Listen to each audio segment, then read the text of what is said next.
वैराग्याचे वशिष्ठा परिज्ञान योगेश्वराचे कवी वाल्मिका सारिखा मान्य ऐसा नमस्कार माझा सद्गुरु रामदासा सह्याद्री गिरीचा विभाग विलसे मांदार शृंगावरी नामे सज्जन जो नृपे वसविला श्री उर्वशीचे तिरी साकेताधिपती कपी भगवती हे देव जाचे शिरी तेथे जागृत रामदास विलसे जो या जना उद्धरी.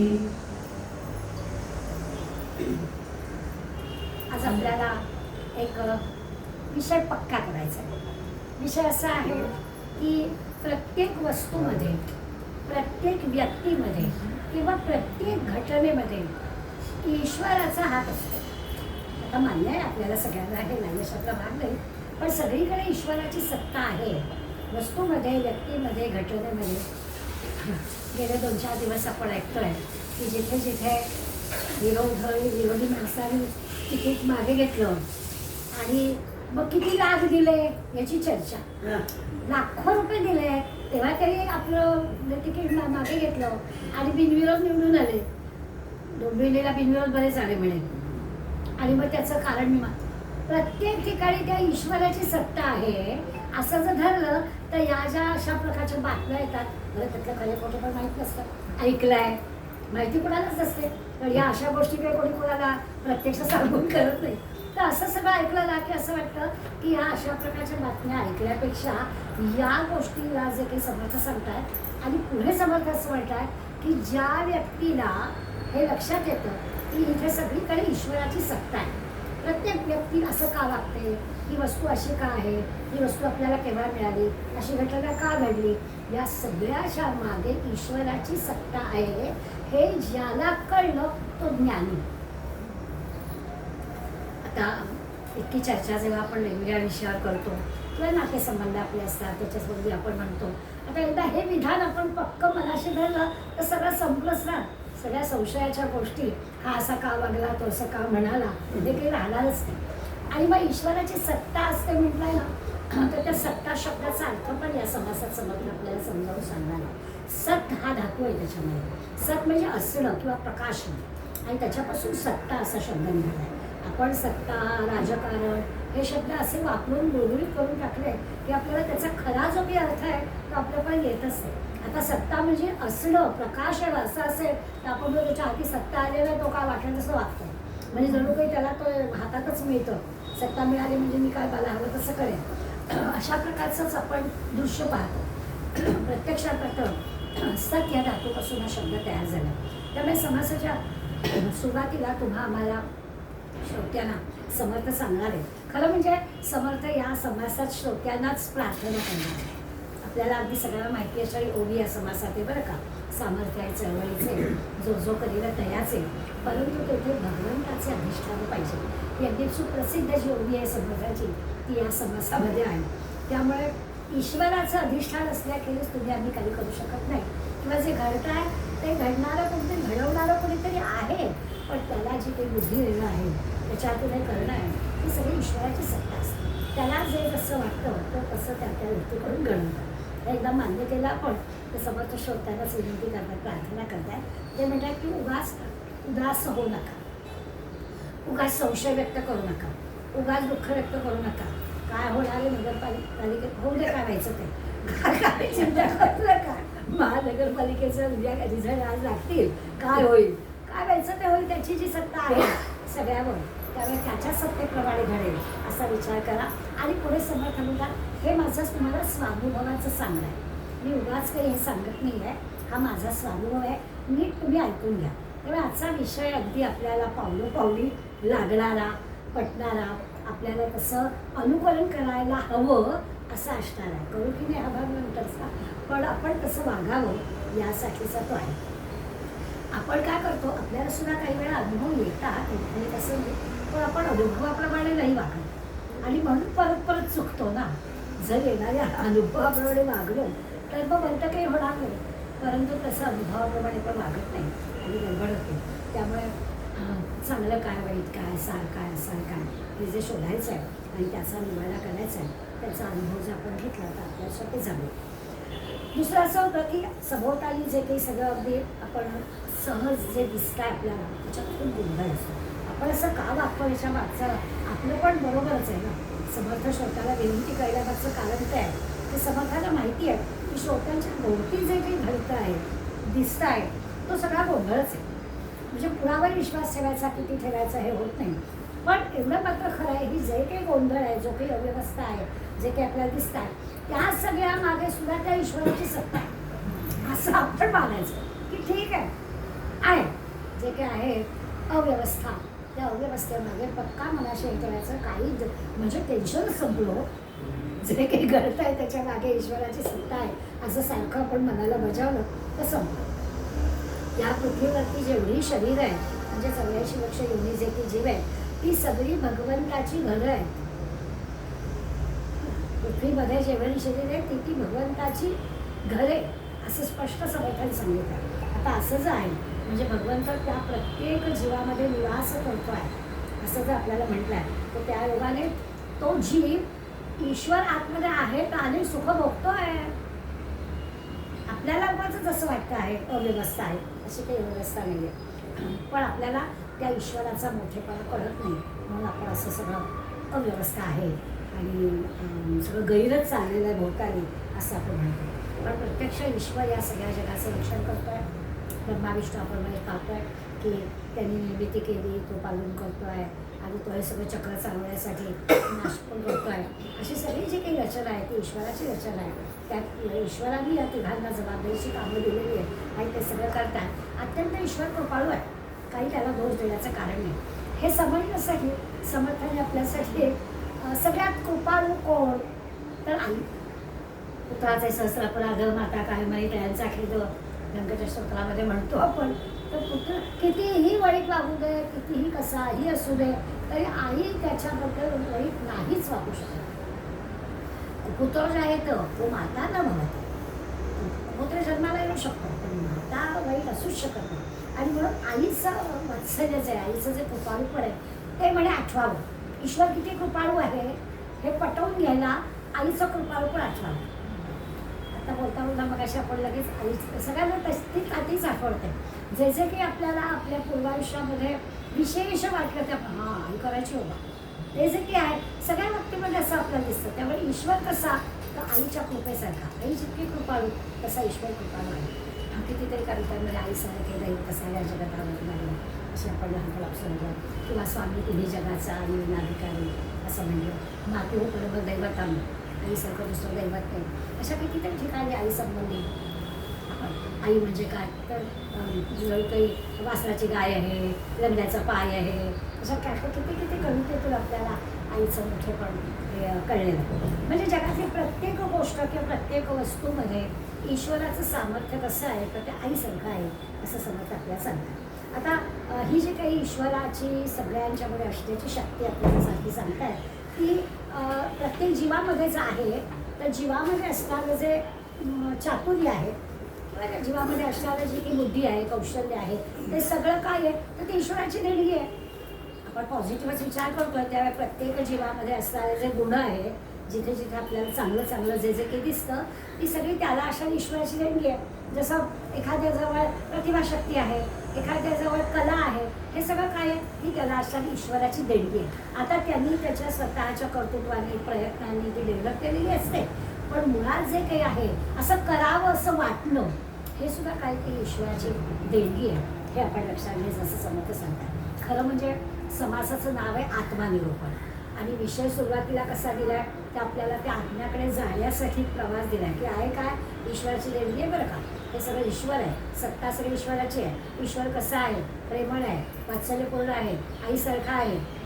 प्रस्तावनाच अशी करून ठेवली आहे की आत्म्याकडे आपण पटकन जाऊ. सुरुवातच आत्म्याकडनं केली की आपल्याकडे हे ब्रह्म आणि आत्मा नको, बाकी सगळं बरं आहे. दासबोध काय ते ब्रह्म आत्मा आला की ते समाज काढून करूया अभ्यास, अशी परिस्थिती आपली होते. म्हणून ते आपल्याला सांगतायत की हा परमेश्वर जगाचा स्वामी आहे, जगदीश आहे. तो जसा जगाचा स्वामी आहे ह्या देहनगरीचा पण स्वामी आहे. सातत्याने त्याचं स्मरण आपल्याला करता तोच आहे. आणि म्हणून सगळा जो काही व्यवहार आपला आहे विश्वाचा आणि आपला सगळ्यांचा, हा प्रत्येक व्यवहार त्याच्याच साक्षीने होणार आहे. आता त्याचा साक्षीने होणार असेल तर आपण गैर वागताच का बरे, गैर करताच का बरे. तो जर आपल्याला सारखा आपल्याकडून करवून घेत आहे तो वाईट कसं करून चालेल. सगळी या सृष्टीची निर्मिती रचना पाहिली की आपल्याला वाटतं हा एवढा मोठा पसारा, हा सगळा पसारा ही काही सामान्य बाब नाही आहे. कसं त्या ईश्वराने एवढा पसारा. खरं म्हणजे काल एक व्हिडिओ पाहिला, पत्रकारच आहे माणूस, त्या पत्रकाराने मोदींच्या विविध ठिकाणच्या कामाचं वर्णन केलं आहे आणि म्हणाला मी त्यांच्या पक्षाचा काही कोण 2 रुपयाचा पण मेंबर नाही आहे, पण एखादी व्यक्ती एवढ्या प्रकारे काम करू शकते. बरं इतकी त्याला आणि ठिकठिकाणी वेगवेगळे प्रश्न. बरं करत असणारं काम इतका प्रामाणिकपणे इतकं कष्टाने करतो आहे आणि विरोध पण तितकाच होतो आहे, तरी देखील न घाबरता न डगमगता सगळ्या ठिकाणी जे काही यश मिळत आहे त्याचा विचार केला तर हे ईश्वरी योजना आहे असंच लक्षात येतं.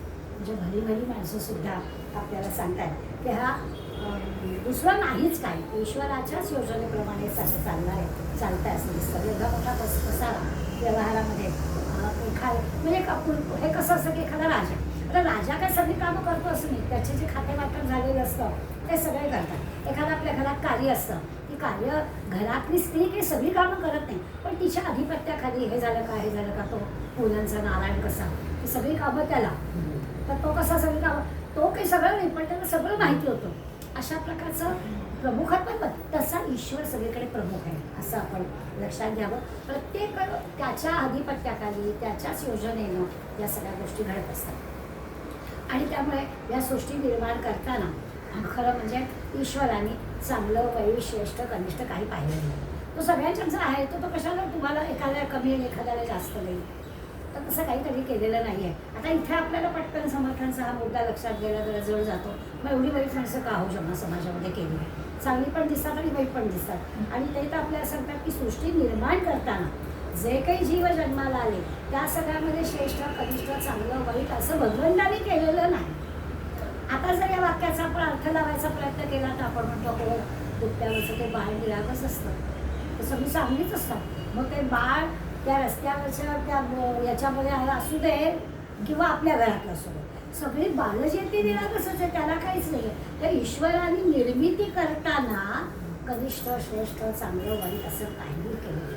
की ते जसं आपल्याला 16व्या अध्यायाला सांगतात की दैवी गुण सगळ्यांना देऊन पाठवताना पुढे तो विषय वेगळा, पण ईश्वराने निर्मिती करताना ही गोष्ट लक्षात घेतलेली आहे की मी काही तुम्हाला चांगलं वाईट श्रेष्ठ कनिष्ठ असं केलं नाही, सगळ्यांना सारखंच केलेलं आहे. आता हे सृष्टीचं कार्य चालणं हा हेतू आणि त्यासाठी ते अनेक देह निर्माण करणं हे बरोबर आहे, निर्मिती केलेली आहे, पण निर्मिती करताना मी असा फरक केलेला नाही असं ते सांगतात. आणि मग आपण दृश्य जगात वावरणारे सगळे आहोत, पण आपल्याला या मुद्द्याला असं वाटतं की असं नाही वाईट की का जग एवढं वाईट आहे, तर ते जग वाईट असल्याचा आणि सृष्टी निर्मिती करताना भगवंताने आपल्याला सगळ्या गोष्टी देऊन पाठवले याचा फरक आहे. ते का घडतं याची कारण असं वेगळी आहे. एक आश्चर्य मात्र आहे की या सगळ्या जीवांमध्ये म्हणजे त्यातल्या काही जीवांमध्ये अज्ञान घातलंय.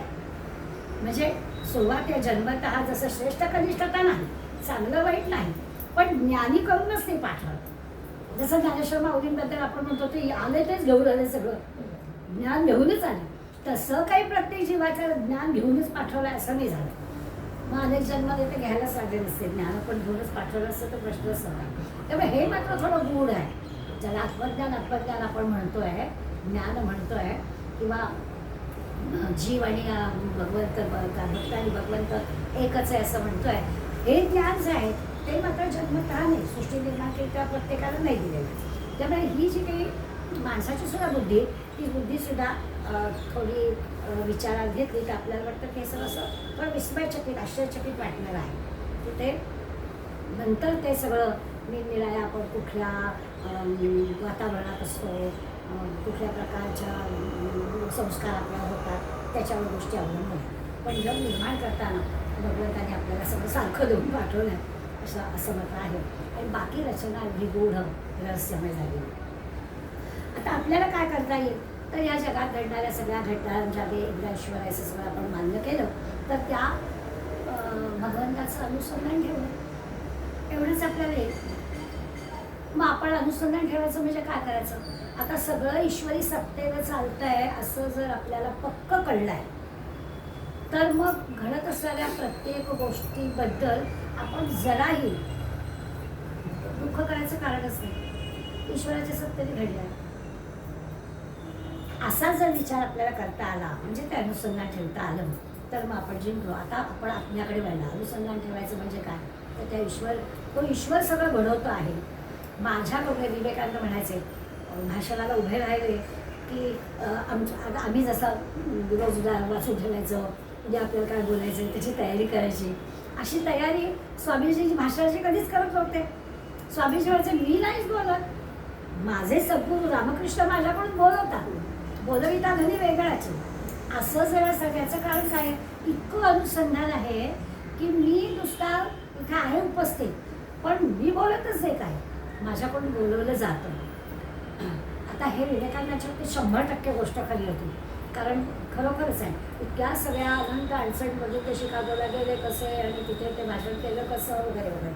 तर हे सगळं आश्चर्यचकित विस्मयचकित करणाऱ्याच गोष्टी आहेत. आणि ते प्रत्यक्ष सांगतायत की मला बोलावलं जाईल भाषणाला माहीतच नाही, आणि एकदम 11 सप्टेंबरला मी उभा राहिलो काय, आणि मी काय बोललो, आणि त्या बोलण्याचा काय सगळ्या तिथल्या जन्माला परिणाम झाला, हे सगळं अजब वाटणार आहे. तर याचं कारण असं आहे की त्याचं स्मरण आणि त्याचं अनुसंधान ठेवलं तर तो आपल्या कर्मी सगळं करून घेतो. हा एक दुसरा महत्त्वाचा मुद्दा आपल्याला सांगतो. पहिलं ईश्वराची सत्ता आहे पण मान्य केलं, मग ईश्वराची सत्ता आहे तो जर सगळीकडे आहे तर त्याचं अनुसंधान ठेवलं पाहिजे. मग अनुसंधान ठेवलं म्हणजे काय? तर आपल्या कर्मी होणारी प्रत्येक गोष्ट ही तो करून घेतो, आपण निमित्त मात्र आहोत असं जे आहे. आणि या सगळ्या हे असं सगळं घडणं, अनुसंधान ठेवणं, निरनिराळे शब्द त्याला आपण ध्यान मार्ग म्हणतो. आपण ध्यान करतो म्हणजे काय? तर त्याच्या अनुसंधानात राहतो. नामस्मरण करतो म्हणजे काय? तर नाम ज्या आपल्याला सद्गुरूंनी जे काही दिलं असेल ते नाम घेतच. ओम राम कृष्ण हरी म्हणा, श्रीराम जय जय राम म्हणा, गणगण घरात बोलते म्हणा, जे काही तुम्हाला दिलंय नाम ते. पण ते नाम घेताना त्याच्या अनुसंधानात ते घेतो, मी त्यांचं स्मरण झालं पाहिजे ना, त्यालाच म्हणायचं. अनुसंधान म्हणा, ध्यान म्हणा, नाम म्हणा, काही म्हटलं तरी अर्थ तोच. हे जे काही आहे हेच अंतरात्म्याचं ज्ञान. आत्मानिरूपण असं समासाचं नाव आहे. त्यामुळे आत्मा म्हणजे काय? तर अशा अनुसंधानात राहणे. मार्ग कुठलाही असो, मग एखादा कर्मयोगी जो आहे तो कर्म करताना त्या अनुसंधानात कर्म करतो, ते सुद्धा त्याचं आत्मज्ञानच झालं. म्हणजे ज्ञान, आत्मज्ञान आणि ध्यान, आत्मज्ञान आणि नाम, आत्मज्ञान आणि अनुसंधान हे सगळं एकच आहे असा त्याचा अर्थ. असं सगळा 12 ओव्यांमध्ये समर्थांविषयी 13 आणि 14 ओव्यांमध्ये त्यांनी आपल्याला परत सांगितलं की माणूस जन्माला येतो, थोडा बहुत शहाणा होतो आणि विचार करायला सगळं वाढतं, बुद्धी काम करायला लागते, विचार करायला लागतं. हळूहळू त्याला परमेश्वरी सत्तेची खूण पटते. खरंच आपण काय वेळ नाही, म्हणजे अभ्यास केला होता खूप, पण नेमकं मी ज्याला जास्ती देत होतो ना महत्त्व, ते प्रश्न आलेच नाही. मग तो काय बाबा ईश्वराची इच्छा. किंवा एखादा अभ्यास थोडाच करतो पण चांगली बाजी मारून जातो. हे सगळं जे काही घडतं त्यावेळेला आपण दुसरा काही उपाय प्रजवत असतो, तेव्हा आपण म्हणतो ईश्वराची इच्छा असं आपल्याला अनुभवायला येतं. त्याच्या सत्तेची खूण आपल्याला पडते. केव्हा पडते? माणूस थोडा बुद्धीचा वापर करायला लागला, विचारी झाला, विचार करायला लागला की मग तो आपल्याला जे जमतं किंवा आपल्याला जे जमत नाही, विशेष करून आपल्याला जे जमत नाही त्यावेळेला तो ईश्वराकडे बोलतो. आपल्याला जमलं तर यस माझे प्रयत्न, आणि नाही जमलं त्याच्या मनातच होतं तर त्याच्या मनातच. अशा प्रकारचा एक आपला स्वभाव झालेला असतो. आणि विश्वाला सांभाळणारा हा जो काही अंतरात्मा ज्ञानमय आहे वगैरे वर्णन केलं, ते सगळ्या ठिकाणी ते विद्यमान आहे हे कळण्यासाठी आपल्याला या थोड्या आपल्या बुद्धीचा, विचाराचा पण वापर करून इथे आपल्याला स्थिर करता आलं पाहिजे. म्हणजे हा एखादी गोष्ट मिळाली नाही, मनासखी झाली नाही, जमली नाही, तरी देखील आपण त्याच्या अनुसंधानात राहायला शिकलं पाहिजे. याला अंतरात्मा ज्ञान म्हणायचं. एखाद्याला हे भाग्यानं प्राप्त होतं, संतांना खरोखरच भाग्यानं ते प्राप्त होतं असं म्हणायला हवं. किंवा आम्हाला प्रयत्न आहे आणि खरंच भाग्य असेल तर आणि सगळा सत्संग मिळाला, सद्ग्रंथांचा अभ्यास सगळा झाला, तर सगळं आपल्याला प्राप्त होऊ शकतो. एखाद्याने आपल्याला हवी तशी उपासना साधना केली, अगदी सद्गुरूंनी सांगितल्याप्रमाणे, आणि अशा प्रकारची उपासना स्वतःची स्वतः रचना तयार केली, काय आपल्याला जमेल, काय सद्गुरू सांगितलं आहे अशी उपासना केली. आणि ही उपासना करताना मनामध्ये समजा वासना ठेवली, की मी उपासना करून मला हे मिळालं पाहिजे. उपासना करताना सुद्धा मनात इच्छा असू शकते की महाराजांची पोथी हिनी 10-20 वेळा वाचली आणि मुखोद्गत झाली, अहो मी वर्ष वाचतोय, माझी झालीच पाहिजे. अशी जर वासना ठेवून ती उपासना करायची झाली तर काय होतं, ती वासना तर राहतेच, इच्छाच असते ना, त्यामुळे ती इच्छा राहते, पण ती लांबत जाते. त्यामुळे उपासना करताना सुद्धा वासना मी ठेवायची. हे जर अशा वासनेने उपासना केली आणि त्या कारण पण असं आपल्याला व्यवहारात दिसतं की हिला हे जमलं मला का नाही, तरी काहीच नाही केलं. आपल्याला बापट काकूंचा माहिती आहे, नाशिकच्या महाराजांची पोथी ज्यांची मुखोद्गत होती त्यांचं आपल्याला कथा माहिती आहे. ते काय नाही, त्याला माहीत पण नव्हतं, गजानन विजय ग्रंथ माहीत नव्हता, त्यांच्याकडे तो नव्हता, काहीच माहिती नव्हतं. ती त्यांच्या लहानपणी शाळेत सुद्धा म्हणजे जेमतेम 4वी-5वीपर्यंत ते शाळेत गेलेल्या होत्या, इतकं खेड्यात त्यांचं जीवन गेलेलं. ते वडील अगदी कट्टर म्हणजे फार मोठे भिक्षुक होते खेड्यातले, आणि मुलींना शिकवायचं नाही अशा पद्धतीचं, किंवा शाळेत नाही जायचं, काय घरी आपलं स्वयंपाकपाणी याच्यातच असं सगळं कर्मठच होते. असं असून सुद्धा त्यांना सहज आपली शेजारची बाई, नाशिकला शेजारची बाई ते गजानन विजय वाचत होती, आणि म्हणून त्यांनी काय वाचता तो, मला पण वाचता येतं म्हणून त्यांनी पोथी बघितली आणि म्हणाले मी जाऊ का बघायला, आणि घरी आणली घरी ती तशीच ठेवली. 2-4 दिवस झाल्यानं यजमान म्हणाले, अहो लोकांची वस्तू देऊन टाक वेळेवर, कशाला ठेवायची आपल्याकडे, तू वाचणार आहे का, आणि म्हणून त्यांनी मग लोकांची वस्तू देऊन टाक म्हटलं. मग पाहिली, लक्षात आलं पूर्ण येत आहे आपल्याला. आता हे जे काही हा विषय वेगळाच आहे, म्हणजे काही आधीच्या जन्मात होतं का किंवा काय. आता एखाद्या माणसाने हा प्रसंग ऐकला आणि मला पण जमलं पाहिजे. आता मी अशी सारखी वजन म्हणजे वाचतो ना, की बघाच तुम्ही 2-5 वर्षामध्ये सारखी पारायण आणि झालंच पाहिजे पाठ, नाही हे लांबच जाईल. वासना ठेवून उपासना करणं हे जमायचं नाही. असली ईश्वराची इच्छा तर होईल असं मनात देऊन करायचे, प्रयत्न सगळे करायचे, पण वासना मनात ठेवायची नाही. असा फार मोठा महत्त्वाचा विषय सांगतात. होतं का, त्या वासनेमध्ये मन आपलं अधोमुख राहतं, आणि उपासना करताना आपण उभोमुख व्हायला पाहिजे ना. मग उपासना करताना तसं होतच नाही, मग त्या सारख्या वासने उड्या पाहिजे, तुमचं हे पाहिजे, हे असं मिळालं नाही, अजून झालं नाही, अजून पाठ झालं नाही, त्यांचं कसं होतं, माझं का होत नाही. उपासना करायची ना, उपासना कर, त्याच्या सत्तेवर सगळं जाणार आहे, तो करून घेणार आहे असं मनाला बजावायचं. त्या वासनेच्या मागे लागण्याची साधना करायची, यथोचित त्याचा परिणाम दिसेल. मागे करायचं काही कारण काही किती महत्त्वाच्या गोष्टी आपल्याला सहजपणाने सांगतात. आणि हे 350-400 वर्षापूर्वी एवढा समाजाचा अभ्यास केला आहे, किती प्रकारची माणसं आहेत त्याच्यावरून कधी हे केलं. आता त्या अंतरात्म्याचा विचार केला, कारण ईश्वराची सत्ता आहे, अनुसंधान ठेवायला पाहिजे, तीच उपासना करायला पाहिजे, जे काही चाललं आहे त्याच्यामुळे सगळी ईश्वराची सत्ता आहे असं सगळं आपण मनाला सांगितलं की लक्षात असं येतं की तो जो अंतरात्मा आहे तो द्रष्टा आहे. वासना आपण करणार आहोत तर ईश्वराची सत्ता चालते तर त्यांनी करून घ्यावी ना. म्हणजे वासना कशाला मध्येच भानगड आली, त्याची जर सत्ता आहे तर तसं नाही. ती वासना येते ती आपल्या सत्वरेच्या दबामुळे येते वगैरे, म्हणून त्या अंतरात्म्याचा विचार करताना तो कसा आहे, तो द्रष्टा आहे. तर द्रष्टा शब्द आला नाही आला की आपल्याला सूर्याची आठवण झालीच पाहिजे. इतके दिवस आपण अभ्यास करतोय तर सूर्यासारखा तो आहे. सूर्य जसा येतो आणि जातो, त्याचं काही पृथ्वीवर चालणाऱ्या कुठल्याही गोष्टीवरती त्याचं दुसरं नियंत्रण नाही. मी आहे तर ही गोष्ट करू नका असं तो म्हणू शकत नाही. चोऱ्या माऱ्या दिवसा ढवळ्या बँकातनं काय काय फ्रॉड होत आहेत की तो नाही काही करू शकत, तो द्रष्टा आहे. तसा हा द्रष्टा आहे.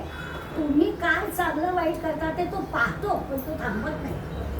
आता आधी का गडबड अनुसंधान ठेवायचं तर ह्याच्यासाठी की काही गैरबाजारतून होताच का. अनुसंधान सुटलं की तो काहीच नाही करणार, तो तुम्हाला थांबवतच नाही आहे. तो द्रष्टा आहे, तो असतो, तो असल्याशिवाय तुम्ही करू शकत नाही. त्याचा विचार करायचा, तो साक्षी आहे, तो द्रष्टा आहे, तो असतो पण तो तुम्हाला कुकर्मापासून थांबवत नाही. सत्कर्म केलं तर शाबासकी पण देत नाही. तो विषय तुमचा आहे, पण तो असतोच असं सांग. पण सज्जनांची संगत ठेवली, कथा निरूपणं कीर्तनं प्रवचनं सद्ग्रंथ ऐकले वाचले पाहिजे, तर त्यावेळी थोडीफार मनाला एक प्रकारची विनही मिळते आणि काय बरोबर काय चूक आपल्याला कळतं, म्हणजे अंतरात्मा एक ओळखता येतो. अशा प्रकारचा बदल होतो. आता समर्थ हा मुद्दा सांगतात त्याचं कारण असं आहे की खरंच त्या काळामध्ये एवढ्याच गोष्टी होत्या, काही नव्हतंच. आता आपल्याला किती त्याच्यामध्ये वाढ झाली. सहजपणाला आपण सगळ्या गोष्टी आपल्याला शिकता येतात. कालच त्या गीता परिवारासंबंधी किती किती छान छान गोष्टी ऐकायला मिळाल्या की त्या गीता परिवाराने अशी मंडळी तयार करण्यासाठी त्यांना ट्रेनिंग द्यायला सुरुवात केली की तुम्ही कसं शिकवू शकाल. नुसतं त्या टेक्निकलसुद्धा त्यांना लागतो माणूस, किंवा काय शिकवलं जातं तो अध्याय दाखवायचा, त्याचं ते श्लोक दाखवायचे, ज्या 2 श्लोकांचा संध्या दिली जाणार आहे. तर अशासाठी टेक्निकल काम करायला पण माणूस जातं आणि त्या सगळ्यांचं ट्रेनिंग मिळतं. म्हणजे ज्याला जे हवं आहे ते सगळं आपल्याला किती उपलब्ध आहे. तांत्रिकदृष्ट्या विचार केला तर आणखी जग पुढे जातं. समर्थांच्या तुलनेत 400 वर्षात किती प्रगती झाली. तर समर्थांनी फक्त कीर्तन प्रवचन काळ सद्ग्रंथ संत सहवास एवढीच यादी दिली, त्याच्यात कितीतरी भर पडले. घर बसल्या आपल्याला किती चांगल्या गोष्टी इझिली मिळत आहेत. त्यामुळे त्यातल्या त्यात ह्या सगळ्या गोष्टींचा उपयोग करायचा. अनुभवाचं ज्ञान आपल्याजवळ असतं, अंदाज असतो, अनुमान असतो, तर्क असतो. या अनुभवाने आपल्याला आनंद शोधता येतो, समाधान शोधता येतं. त्या अनुसंधानात राहण्यासाठी लागणाऱ्या सगळ्या गोष्टी करता येतात. ज्याला त्या सगळ्या ज्या काही घटना आहेत त्या मात्र मूळ संकल्पाप्रमाणे घडत असतात. तिकडे आपण लक्ष द्यायचं नाही, त्या घडू देत, त्याचा काही परिणाम करून द्यायचा नाही. आता हा जो आपल्याला जर मूळ संकल्प असेल ना, तर तो खरा म्हणजे हरिसंकल्प. सगळं चांगल्याच विचाराचं करायचं. साधकांनी सगळ्या संकल्प बाकी गोष्टींचा त्याग करायचा. हरिसंकल्प सगळं जे आहे ते ईश्वराचं आहे. सकल अवघेचे जाणारे जाणवणी टाकून द्यावी. माहिती सगळी पाहिजे, पण त्यात नाही रमायचं. नाही, इलेक्शन आल्यावर गेलं, किती त्याच्यात रमायचं, किती दिवस आपले बाहेर घालवायचे, किती तास करायला पाहिजे. म्हणजे अजिबात मत न देणं ही तर दादांचं चूकच आहे. पण म्हणून त्याच्यात आपलं सगळं वेचायचं, वेळ वेचायचा, हे पण चूक. त्यामुळे हे सगळं अवघे जाणार आहे आणि जाणवणी टाकून द्यावी बस. की सगळी गोष्ट मर्यादित आपल्याला जमली पाहिजे असं सांगते. आपल्याला स्थूल सूक्ष्म कारण महाकारण असे 4 देहांचा आपण अभ्यास केला आहे, किंवा पंचभूत महाभूत ते पण आपण पाहिलं आहे. त्या पृथ्वी तेज वायू आकाश असू दे, किंवा म्हणजे स्थूल असेल तर स्थूल देह आपल्याला कळतो पंचमहाभूतांचा आहे. सूक्ष्म देह आहे तो वासनांचा आहे. झालेलं आहे आपलं जाता जाता आठवण देऊ. सूक्ष्म देह जो तो वासनांचा आहे, म्हणजे अंतःकरण मन बुद्धी चित्त वगैरे आपण जे म्हणतो तो सगळा सूक्ष्म देह आहे, दिसत नाही. पंचमहाभूतांचा देह आहे तो देह दिसतो, तो स्थूल आहे. सूक्ष्म आहे तो अंतःकरण मन बुद्धीचा आहे.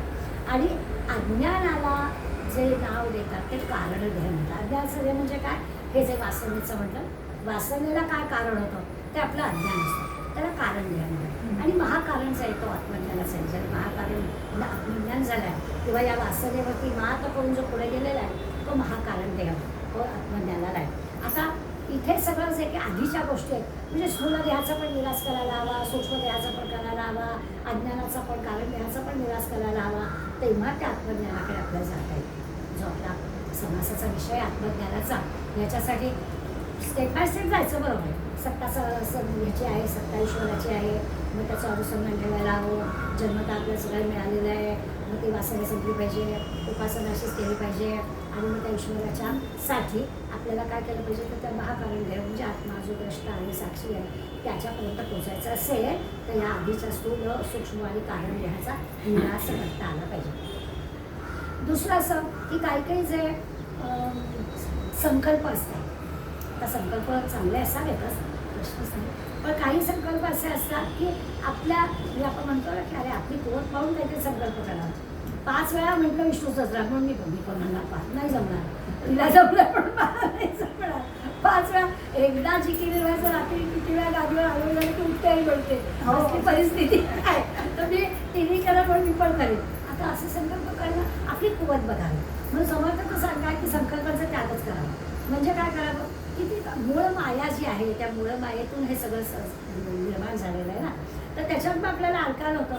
सगळीकडे जर असं आकाशासारखं परब्रह्म पसरलेलं आहे ते आपल्याला अनुभवायला येत आहे, त्याला काय नाव द्यायचं ते आपल्याला जर कळत नसलं तरी ते असं सगळीकडे भरलेलं आहे. त्यामुळे आपल्याला जे जमेल ते जरूर करा. आता माणूस आहे ना, तो माणूस काय करतो, असं पण जमत नाही असं पण जमत नाही म्हणजे उगा शब्दात अडकायला नको म्हणून करायचं नाही, हे जमत नाही म्हणून करायचं नाही, काहीच करत नाही, तसं पण नाही बरोबर. तर आपली कुवत ओळखून थोडकं काय आपली कुवत ओळखून त्याप्रमाणे करावं म्हणून समोर ती पण जाता जाता सांगतात की आणि समोर हे आहेच की आपल्याला आधी पडू नये आणि पडलं तर सोडू नये असं समर्थ सांगतात. ते त्या अर्थाने करायचं की आपल्याला काय काय जमेल ते कळत नाही. त्यामुळे जी काही पूर्णावस्था ज्याला म्हणतो ज्ञानाची, ही आत्मज्ञान ही ज्ञानाची पूर्णावस्था आहे. अभ्यास करून तिथपर्यंत पोचायचं आहे. एकदम तर नाही. आपण मागच्या वेळेस पाहिलं आहे की 2 प्रकार असतात. पिपळीका मार्ग पण असतो आणि पक्षाचा पण मार्ग असतो.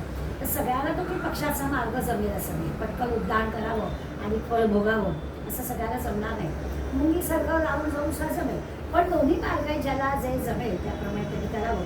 पण अभ्यास करूनच त्या ज्ञानापर्यंत जाता येतं. एकदम जमेल असा आपला भाग नाही. त्या ज्ञानानंतर ही जी काही आत्मज्ञानाची प्राप्ती होते ते काही आत्मज्ञान जे काही आपल्या अनुभवाला येतं, योग्यांना त्याचं समाधान लागतं. आपल्याला अशा प्रकारच्या समाधानाचा अनुभव योग्यांना नेहमी येत असेल तर तुम्हा आम्हाला कधीतरी तो एक समाधानाचा, कसं आपण मनासारखं आपलं सगळं साधना झाली, एखाद दिवशी सगळं सकाळपासून छान मनासारखं होतं, एखाद दिवशी सगळ्याला उशीर होतो, म्हणजे आज काही माझ्या मनासारखं झालं नाही. तर ते जे की एखाद दिवशी चांगलं होतं त्याचा विचार करायचा आणि तसं नेहमी करता येईल का असा प्रयत्न करायचा. आपणच भांडेला ते उठा आता, दुसऱ्यांनी सांगायचं, आपणच आपल्या मनाला सांगायचं आणि काहीतरी आळस चाललाय, काहीतरी चूक होते आहे, तर ती दुसऱ्याने कशाला दाखवायची, ती मीच मला दाखवायची की असा कंटाळा येता का नाही, असा आळस येता का नाही, उठ आत्ता कर. असं होतं असं की 5चा गजर आहे तर पावणेपासून जागलेली असते. आता उठलं की वेळ बघायची, वेळ कशा होतच नाही, लगेच वेळ बघायची आणि पटकन 15 मिनिटं परत बघूया. तर त्या 15 मिनिटात काय हरकत आहे, आता आलेलं जा, आता पुन्हा 15 मिनिटं अनुभवून थोडी झोप येणार आहे, पण नाही, तिथे त्या दुसऱ्या जी मनाने आपल्या टोचणी मागली पाहिजे. आता उठलीच ना, आता आणखीन 15 मिनिटांनी काय त्या झोपेचा आनंद मिळणार, मग 15 मिनिटं आणखीन कामं होतील 4, पण ते नाही आपण करा. म्हणून ते आपल्याला सांगतात की हे जे काही आहे निरंजन ब्रह्म, पुढे त्या आत्मज्ञानार्थही म्हटलं आहे, तर ती प्राप्ती व्हायला योग्याला जो शांतीचा समाधानाचा अनुभव मिळतो तो आपल्याला मिळेल, काही अशातला भाग नाही. पण त्याच्या आधीची जी ह्या 3 देहांची स्थूल सूक्ष्म कारण, या 3 देहांमध्ये जे आपण अडकतो त्याच्यातून आपल्याला बाहेर पडता आलं पाहिजे. आणि अगदी ते निश्चयाने करावं लागतं, नेटाने करावं लागतं. जरा डळमळीत झालं की आपल्याला रजतमच आपला जास्त असल्यामुळे तिकडेच लगेच आपण जातो. नेट लावून म्हणतात ना, तशी उपासना करावीच लागते. तर मग त्या उपासना नीट प्रेमाने नेटकेपणाने करणं, त्याचं अंतिम हे काय, तर उपास्य आणि आपण उपासक हे एक होऊन जाणं अंतिम टप्पा. आता सगळी जी काही आपली उपासना आपल्या पातळीवर आहे ती समोर ओंकाराची भीती असेल किंवा काय आपलं राम असेल किंवा काय आपण जिथे दिसते तिथे डोळ्यासमोर ओंकाराची आणा, अशा प्रकारचा आपण साधनेला सुरुवात करताना विचार करतो. तर आपल्याला काहीतरी आपल्यापेक्षा काहीतरी दुसरं लागतं आणि मग आपली उपासना सुरू होते. ती वेळ अशी येईल की मग उपास्य असं वेगळं लागणारच नाही, आपोआपच तो आतला आत्मा आहेच तिथे, तो काही जातच नाही आहे. त्यामुळे तो जर तिथे आहेच तर वेगळ्या ह्याची गरजच भासणार नाही. उपासक आणि उपास्य हे दोन्ही एकच होऊन जाते, असं झालं पाहिजे. राम हमारा जप करे हम बैठे आराम. म्हणजे मी जप वेगळा करतो आहे, मी साधना करते आहे, माझ्या 13 माळा झाल्या नाही आहे, हा मी आला राम हमारा जप करे हम बैठे आराम. आणि खरंच तो भगवंत आपल्यासारख्या भक्तांची वाट बघत असतो, तो करतो आपला जप. सुदामाच्या कृष्णाची गोष्ट भागवतात छान आहे. सुदामा जातो कृष्णाकडे आणि मग महाल सगळे सुदामाला दाखवतो कृष्ण, आणि दाखवता किती खोल्या किती राजवाडाचा भगवंताचा, त्यामुळे सगळीकडे फिरून दाखवतो. आणि एका ठिकाणी पाठी दिसते देवघर, मला देवाच्या घरात देवघर, त्यावेळेस सुद्धावाला तर आश्चर्य वाटतं, पण सुद्धा डोकावून बघतात ह्याचं देव कुठे आले, कोणाची पूजा करतो. आणि मग बघितलं तर सगळे भक्त गड तिथे होते. म्हणजे भगवंत सुद्धा भक्तांची पूजा करतो. तुम्ही आधी भगवंताची पूजा करतो ते आहेच, पण भक्त सुद्धा भगवान आहे. हे जे एकरूप होणं आहे ते म्हणजे खरं म्हणजे आत्मज्ञान होणं किंवा आत्मकळी अशा प्रकारचे कोहम सोहम असं जे आहे.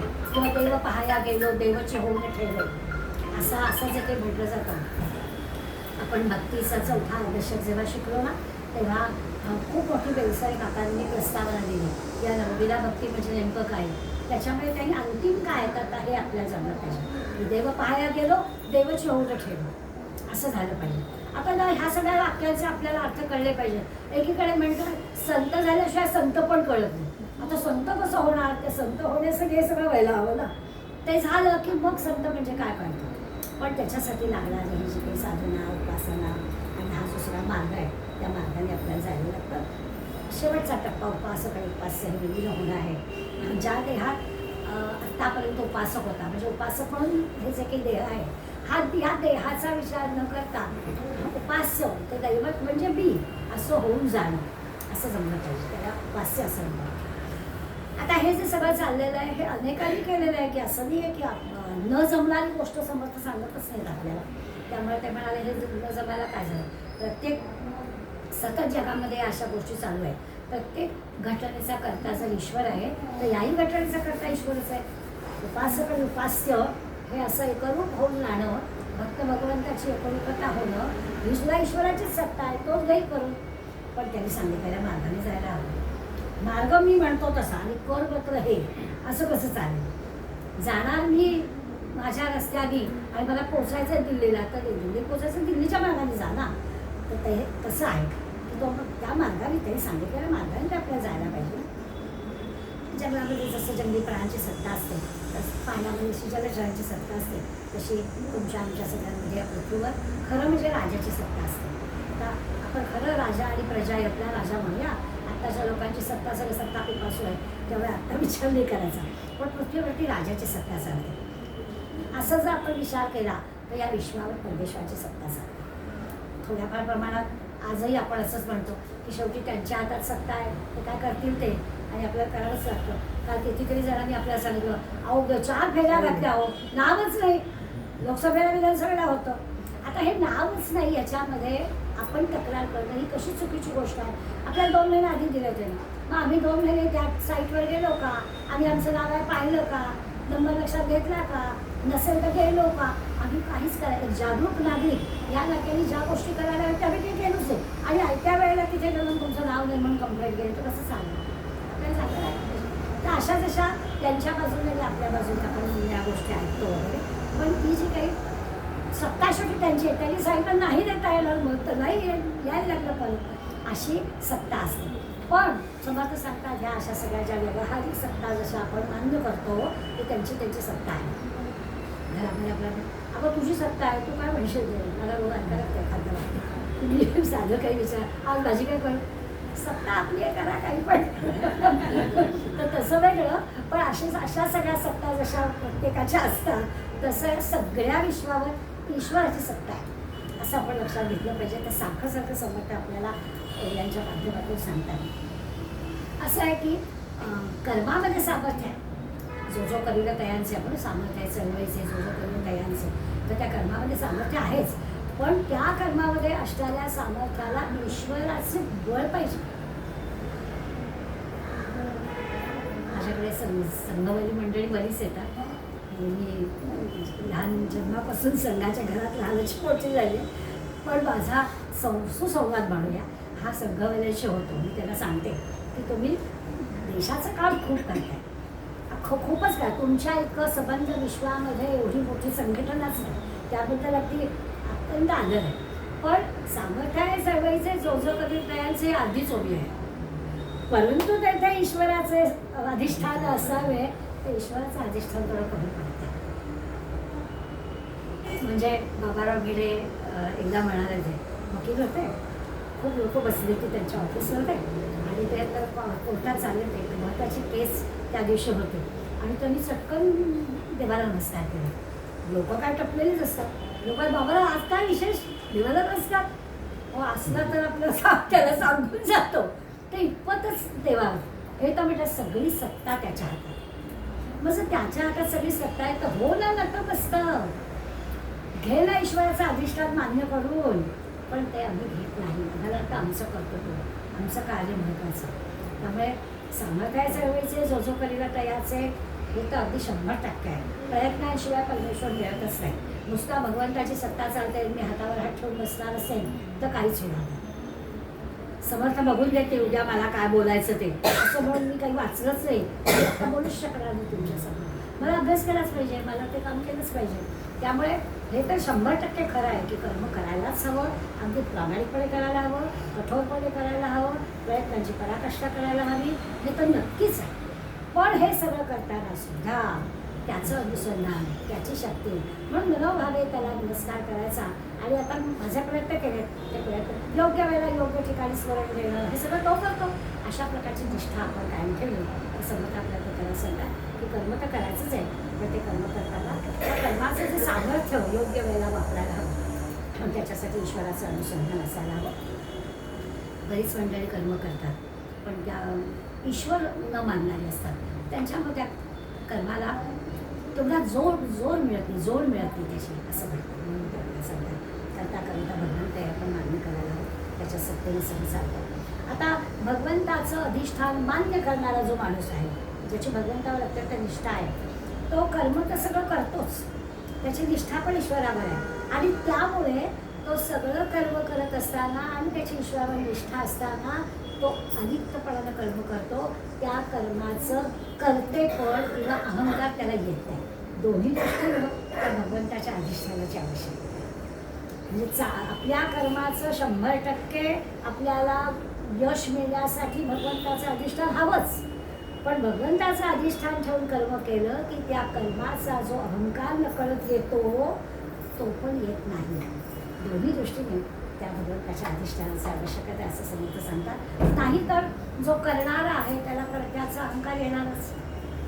मग तो म्हणतो अरे मी निमित्त मात्र आहे, केल्याचं ईश्वराने त्याची सत्ता आहे, आणि मग त्याचा अहंकार त्याला येत नाही. त्या दोन्ही गोष्टीने त्याचा विचार करायचा. आपला करता परमेश्वर आहे आणि त्याची सत्ता सगळीकडे चालते.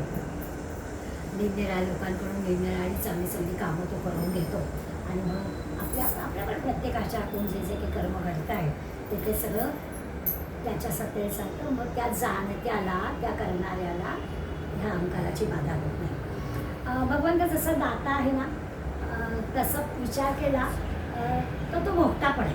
आता तो मोठा आहे म्हटल्यावर तो कसं काय, तो दाता आहे, तो देणारा तर आहे. तर याचा पण आपण थोडासा विचार करायचा की तो दाता पण मोठा पण. म्हणजे आपण कसं तरी माईक आणि आपलं जे कर्तव्य माईक याचा अर्थ खोटं, म्हणजे माईक म्हणतो त्याला, माईक म्हणजे खोटं. म्हणून जगाच्या अशा अंतर्यामी जो ईश्वर जेवढं आपल्याला ज्ञान देईल ते आपण सगळं समजावून घेऊन त्याच्याकडून कर्म करता येईल ते करायचं. नाहीतर या सगळीकडे माया बाजार आहेच, मायाच भरलेली आहे सगळी.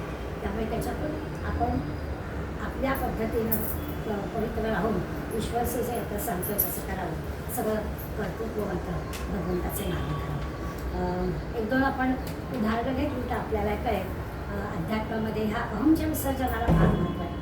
अहंकार आला नाही पाहिजे याच्यासाठी सगळा चालला आहे. मीच अहंकाराचं विसर्जन करता आलं पाहिजे, म्हणजेच भगवंतामध्ये पूर्ण विलीन होता आलं पाहिजे.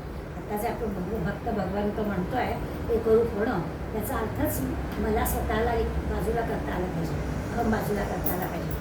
तुम्हाला मला आपुले मरण पाहिले म्या डोळा असं म्हणतात. आता आपुले मरण पाहिले म्या डोळा म्हणजे काय आहे, त्या देह वगैरे हा विषयच नाही आहे ना. त्यामुळे तो म्हणजे देह असला काय नसला काय, माझ्याच जिवंत असतानाच मी त्याच्याशी विलीन झालेला पाहिलेला आहे, भगवंतामध्ये एकरूप झालेलं मी पाहिलेलं आहे. हा देह माझे सगळे व्यावहारिक गोष्टी करेल पण मी भगवतमय झालेलो आहे असं तुकारामांचा अनुभव होता असं सांगतात. मला कबीराचं पण असं मैं मृत्यू सिखाता हूँ असं म्हणायचे कबीर. मृत्यू सिखाता हूँ म्हणजे काय, तो देहात आहे पण देहात असून मी मृत्यू सिखाता हूँ म्हणजे काय, तर तो विलीन झालेला आहे भगवंताशी. त्यामुळे देह आहे तो देहाचं काम करेल असं. भक्तीमध्ये सुरुवातीला द्वैत असतं बरोबर, पण ते सुरुवातीचं द्वैत जातं. त्या मीचं विसर्जन झालं पाहिजे. मीराबाईच्या चरित्रामध्ये प्रसंग सांगतात. मीराबाई म्हणजे मधुरा भक्तीचं हे उदाहरण. आणि मग तिचं काय होतं तर पूर्वी त्या तिच्या त्या मथुरेला एक बालब्रह्मचारी होता आणि त्या बालब्रह्मचार्याने कृष्णाचं मंदिर बांधलं होतं आणि तो बालब्रह्मचारी असल्यामुळे त्यांनी बांधलेल्या त्या कृष्णाच्या मंदिरामध्ये स्त्रियांना यायला मज्जा होती. स्त्रियांनी यायचं नाही. ते बालब्रह्मचार्याचं कृष्णाचं मंदिर, त्यामुळे स्त्रियांनी नाही यायचं. अगदी बाहेर ठेवलेले होते 2 भांडा चोट्या की स्त्रियांना मंदिर नव्हत्याच कोणी येत. पण मीराबाई त्या कृष्ण भक्तीमध्ये अशी काही गुंग होती आणि ती एकट्याने घेऊन नाचत त्या कधी ती मंदिरात आली आणि मंदिरात शिरली त्या भावना चोट्याला पण कळलं नाही. म्हणजे तिच्या त्या भावविवेशामध्ये तर इतके रमून गेले की त्यांनी तिला थांबवलंच नाही आणि गेली की त्या कृष्णाच्या मंदिरामध्ये. आणि या बालब्रह्मचारी पाहिलं होतं राग प्रचंड रागावला आणि तुला कळत नाही का इथं तू नाही यायचं, तू स्त्री आहेस, तुला इथे यायचं. मीराबाई शांत होतो. मीराबाई म्हणाली मी तर असं ऐकलं आहे की ह्या विश्वामध्ये एकच पुरुष आहे आणि बाकी सगळी प्रकृती आहे आणि पुरुष म्हणजे हा कृष्ण भगवंत आणि बाकी सगळी प्रकृती आहे. मला माहित नाही 2 पुरुष आहेत. बालब्रह्मचार्याचे डोळे उघडले म्हणाले ही सगळी प्रकृती आहे आणि भगवंत एकटाच पुरुष आहे. तर अशा प्रकारचं पुरुष आणि प्रकृती, शिव आणि शक्ती, आत्मा आणि देह या सगळ्याच्या ज्या संकल्पना या पूर्णपणाने ज्या शिकून आलेल्या आहेत त्याचा विचार केला आपल्या संगीत आहे. म्हणजे मग मी उपस्थितच झाले त्या मीराबाईंना मी नव्हताच ना तिथे. ती ब्रह्ममय कृष्णमयच झालेली होती. त्यामुळे तिने हा प्रश्न विचारला त्याचे डोळे उघडले की अरे आपण काय म्हणतोय, स्त्रिया पुरुष मंदिर मी बांधलं हे सगळं एका क्षणात त्याचं सगळं गेलं की एकच ईश्वर एकच पुरुष आहे. अशा प्रकारचा विचार केला करतो. तर अदृश्य परमांश पण म्हणत असेल की मधुरा भक्ती हे जे ते आहे हे सगळं खरं म्हणजे मधुरा भक्तीचा विचार केला तर ह्या सगळ्या म्हणजे प्रकृती म्हणजे सगळ्या स्त्रिया आहेत आणि तो भगवंत जो आहे म्हणजे कृष्ण 16,800 बायका याचं पाहिलं तर ते प्रत्येक 16,800 एक कृष्ण होता ना. आता म्हणतो तर कृष्ण एक होता पण ते 16,800 वाटायचं की कृष्ण माझ्याबरोबर आहे. ही जी काही सगळी किमया या प्रत्येक जण परमेश्वराला पती मानत होते. त्यांचा पती पण प्रत्येकाला असं वाटायचं की हा माझा पती. याचा अर्थ त्या कृष्णामध्ये विलीन झालेल्या होत्या. मग तिथे जो आपण अर्थ लावायचा लोकांना भौतिक तुम्ही आम्ही जसे आहोत असं त्या कृष्णाला पुरुष आणि त्या 16,800 स्त्रिया असं मानतात. असं नाही आहे. पुरुष आणि प्रकृती असं आहे. त्या 16,800 स्त्रिया म्हणजे ही प्रकृती आहे आणि तो भगवंत म्हणजे तो पुरुष आहे. आणि पुरुष आणि प्रकृती विचार केला तर मग तो भगवंत हा सगळ्यामध्ये आहे. आपली जी सुरुवात झाली की ईश्वराची सत्ता सगळीकडे आहे. मग व्यक्ती असू दे, वस्तू असू दे, घटना असू दे, सगळीकडे ईश्वराची सत्ता आहे असा विचार केला की त्या गोष्टीचा अर्थ आपल्याला कळतो. त्यामुळे जीव शिव ह्या सगळ्या पाहिल्या काय ते जे काही अनुसंधान एकरूपता लागणारी साधना उपासना या सगळ्यामध्ये सारखं बजावायचं काय त्याची सत्ता आहे, त्याची सत्ता आहे असं केलं तर आपल्याला होतं. आणि याचा परिणाम काय होतो तो जो संताना सच्चित आनंदाचा अनुभव मिळतो तो आपल्यालाही मिळतो. त्या आत्म्याला ओळखायचं ह्याच्यासाठी ओळखायचं आहे की एक सच्चित आनंदाचा अनुभव आपण घेऊ शकतो. अशा प्रकारचा आत्म्याचा यापूर्वी झालेला सगळा विषय पण एका वेगळ्या पद्धतीनं समर्थने आपल्यासमोर आज बांधला. पुढला विषय पुढल्या वेळेला.